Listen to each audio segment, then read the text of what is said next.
Na mtazamaji, kwa uchaguzi wa mwaka 2027 ukijongea, wanawake kutoka kaunti ya Bomet chini ya mwamvuli wa Young Women in Politics wameshauriwa kuingia kwenye jukwaa la uongozi wa kitaifa kaunti ya Bomet, ikiwa ni moja kati ya maeneo yanayoongoza kwa dhuluma za kijinsia, ambapo mara kwa mara mila na desturi imewadunisha wanawake wengi kiasi cha kuogopa kujiweka mstari wa mbele katika kupigania viti vya kisiasa.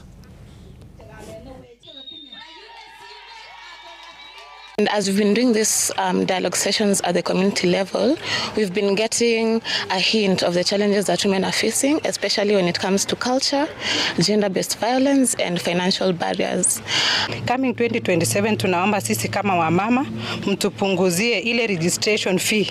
Yes, wamama tunaanza kuongoza, lakini changamoto tuko naye, maybe wakati wa uchaguzi hatuwezi pata zile pesa za kufanya registration. Kutoka leo na kwenda mbele tunasimama kama wamama na tunasema tunaweza kama vile wanaume wanaweza. Women's power. Na vijana